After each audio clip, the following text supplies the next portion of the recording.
हिमाचल प्रदेश में कांग्रेस सरकार के कार्यकाल का 1 साल होगा पूरा। सीएम सुखविंदर सिंह सुक्खू ने दिया बयान, कहा 1 साल की उपलब्धियों की बुकलेट जारी करेगी सरकार।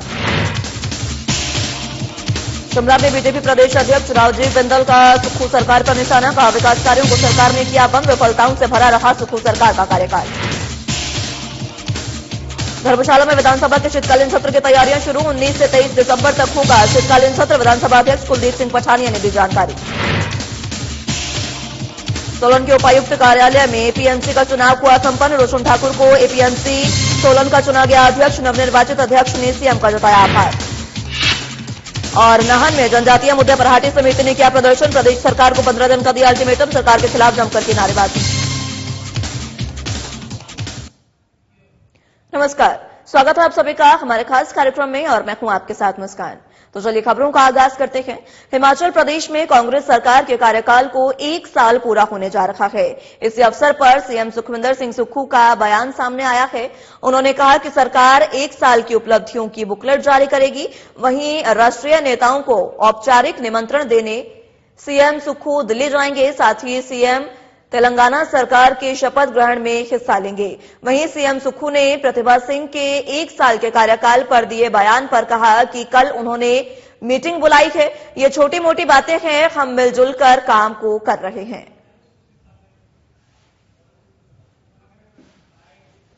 जी हमारी सभी प्रकार के जो योजनाएं हमने 1 साल में जो व्यवस्था परिवर्तन किया है उसके बारे में हम एक बुकलेट भी जारी करेंगे कि हम किस प्रकार अपने जो राजस्व है उसको बढ़ाने के लिए हमने किस प्रकार नियमों में बदलाव किया, कानूनों में बदलाव किया और आज हमें खुशी है कि हम उस दिशा में थोड़ा आगे बढ़े हैं। उनसे बात हुई, कोई प्रेस वाला उनके पास चला गया था और स्पेशल इसी सवाल के लिए गया था और उन्होंने कल मीटिंग बुलाई है।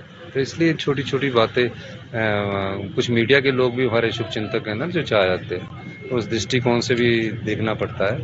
लेकिन हमारा और कांग्रेस पार्टी पूरी जोर से काम करती है। तो हमने निमंत्रण नहीं दिया है, लेकिन अभी मैं जाऊंगा दिल्ली तो मैं केंद्र के नेताओं को तेलंगाना भी जा रहा हूं। हाँ, मैं तेलंगाना भी जा रहा हूँ। हिमाचल प्रदेश में सुक्खू सरकार के 1 साल के कार्यकाल पर उद्योग मंत्री हर्षवर्धन चौहान का बयान सामने आया। उन्होंने कहा कि सुक्खू सरकार का कार्यकाल उपलब्धियों से भरा रहा, आपदा के बावजूद सरकार ने बेहतरीन काम किए हैं। आगे उन्होंने कहा कि केंद्र सरकार से आपदा के समय कोई मदद नहीं मिली। साथ ही कहा कि सरकारी क्षेत्र में करीब 17,000 नौकरियां कैबिनेट ने मंजूर की हैं। 31 मार्च से पहले सरकारी क्षेत्र में 20,000 पद भरे जाएंगे। को पूरे होने जा रहा है। ये जो कार्यकाल है ये उपलब्धियों भरा कार्यकाल है और बहुत सारी उपलब्धियां और बहुत सारा काम सरकार ने किया है, in spite of the fact कि हमारे हिमाचल प्रदेश में बरसातों में बहुत बड़ी त्रासदी आई है। 10,000 करोड़ रुपए से अधिक का नुकसान हुआ है और इसकी भरपाई स्टेट ने अपने लेवल पे रेस्टोरेशन वर्क सारे का सारा अपने लेवल पे किया है। गवर्नमेंट ऑफ इंडिया से जो है वो हमको एक पैसा भी जो है आपदा के दौरान जो है हमको नहीं आया है और हमने जो पूर्व वायदे किए थे गारंटियों के बारे में, जिसका जिक्र अब जो है भारतीय जनता पार्टी के लोग जो है बहुत कर रहे हैं, हमने पहला वायदा जो है ओपीएस के रूप में जो है वो पूरा किया है।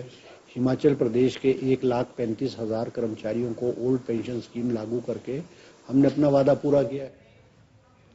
धर्मशाला के समीप तपोवन में 19 से 23 दिसंबर तक होने वाले विधानसभा के शीतकालीन सत्र की तैयारियां जोर शोर से शुरू हो गई हैं। बता दें कि विधानसभा सत्र को लेकर विधानसभा परिसर में विधानसभा अध्यक्ष कुलदीप सिंह पठानिया की अध्यक्षता में बैठक हुई।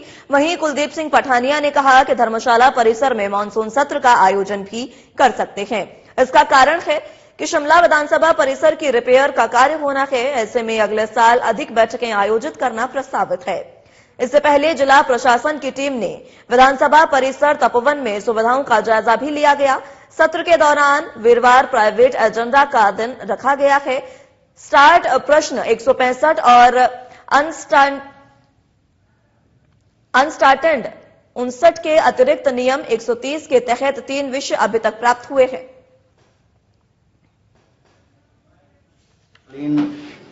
सत्र का आयोजन जो धर्मशाला में होता है वो आयोजित हो रहा है और ये विंटर सेशन की 5 सीटिंग होंगी और 19 दिसंबर पहली सीटिंग है और उसके बाद 23 तारीख तक ये सेशन चलेगा, यानी 5 सीटिंग इसमें होंगी। प्रश्नकाल के बाद जो है माननीय सदस्य जो हैं वो प्रस्तावों के माध्यम से हिमाचल प्रदेश से जुड़े हुए विषयों को जिसमें वो समझते हैं कहीं किसी नीति का निर्धारण करना है, कहीं किसी कानून में परिवर्तन करना है या कोई नया कानून नियम बनाने की आवश्यकता है, तो उस प्राइवेट मेंबर्स डे में ये होता है। हिमाचल प्रदेश की वर्तमान कांग्रेस सरकार का 1 साल 11 दिसंबर को पूरा होगा। इसको लेकर बीजेपी प्रदेश अध्यक्ष राजीव बिंदल का बयान सामने आया है। उन्होंने कहा कि प्रदेश के राजनीतिक इतिहास में किसी भी सरकार का पहला साल इतना नाकारा नहीं रहा जितना वर्तमान कांग्रेस सरकार का रहा। आगे उन्होंने कहा कि सुक्खू सरकार जिसने 1 साल में प्रदेश के विकास को बंद कर दिया, सुक्खू सरकार का 1 साल पूरी तरह से नाकामियों और विफलताओं से भरा हुआ है। साथ ही उन्होंने कहा कि इन सभी बातों को लेकर भारतीय जनता पार्टी 11 दिसंबर को सभी जिला मुख्यालयों पर प्रदेश सरकार के खिलाफ विरोध प्रदर्शन करेगी। प्रदेश में 11 दिसंबर 2022 को कांग्रेस पार्टी की सरकार सत्ता में आई। 11 दिसंबर 2023 को सुखविंदर सिंह सुक्खू जी के नेतृत्व वाली कांग्रेस पार्टी की सरकार के 1 वर्ष पूर्ण होने जा रहे हैं। ये 1 वर्ष हिमाचल प्रदेश के इतिहास में एक ऐसा साल है जब विकास पिछड़ गया। हिमाचल प्रदेश जो विगत 5 वर्षों में तेज गति से आगे बढ़ रहा, उसके सभी कार्यों को बंद करने का श्रेय कांग्रेस सरकार को जाता है। 1500 से ज्यादा संस्थान जो भाजपा सरकार द्वारा खोले गए थे, जनहित में खोले गए थे, जनता की सुविधा के लिए, जनता की मांग पर खोले गए थे, उन संस्थानों को बंद करने का एक अन्यायपूर्ण कार्य इस वर्तमान कांग्रेस सरकार ने किया है।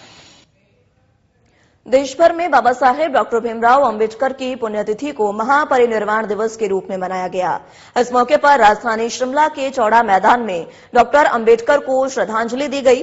बता दें कि प्रदेश सरकार में कैबिनेट मंत्री विक्रमादित्य सिंह ने डॉक्टर अंबेडकर की प्रतिमा पर श्रद्धा सुमन अर्पित किए।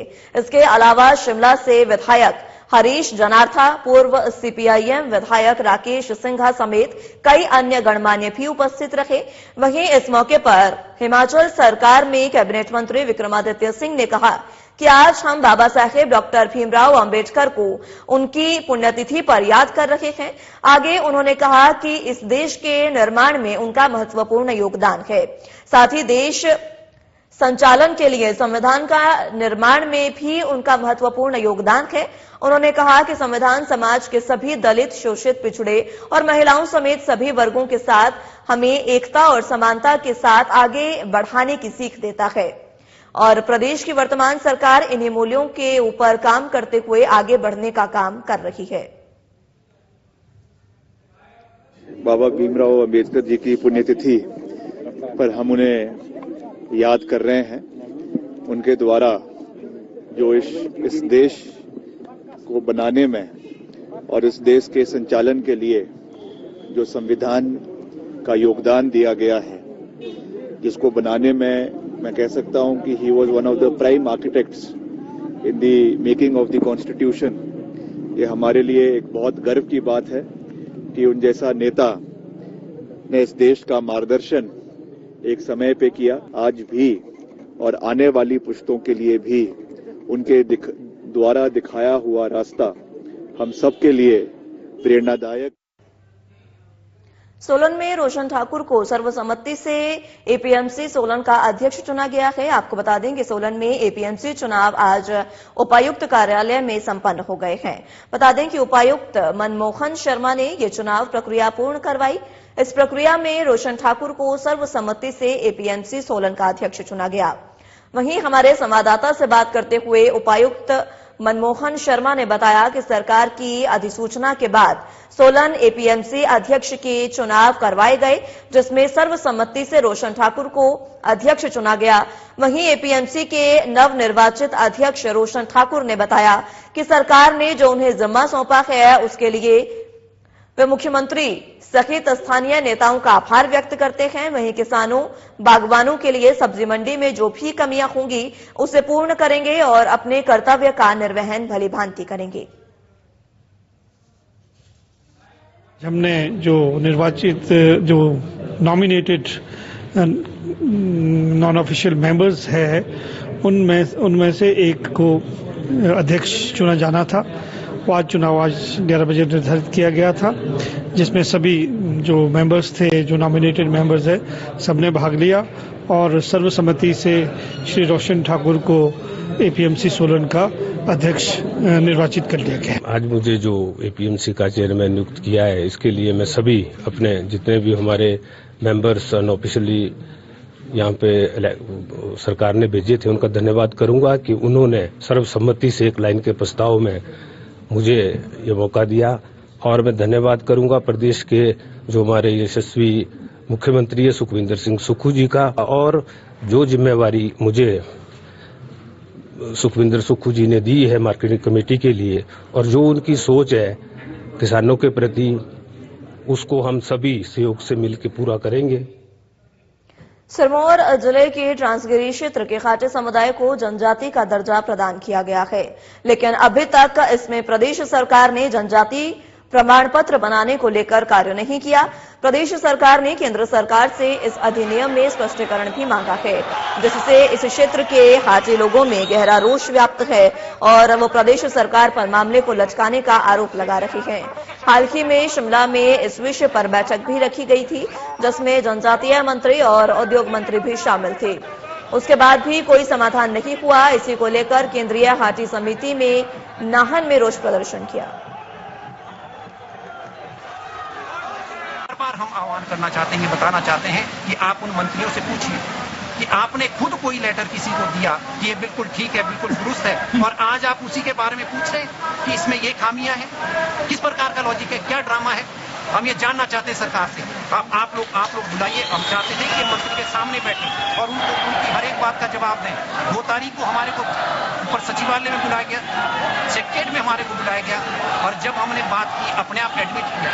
प्रिंसिपल सेक्रेटरी वहां पे बैठे थे, लॉ सेक्रेटरी वहां पे बैठे हुए थे। उन्होंने कहा हम मानते हैं कि हम इसमें इस केंद्र की सरकार द्वारा बनाए गए कानून में एक प्रकार का फुल स्टॉप तक बदल नहीं सकते। तो मैं आप लोगों से जानना चाहता हूं मित्र कि जब ये कानून में कोई किसी प्रकार की हेरफेर नहीं कर सकते तो किस बात की इसको लागू करने के लिए क्या जताना चाहती है सरकार? फिलहाल के लिए मेरे साथ इस बुलेटिन में बस इतना ही। नमस्कार।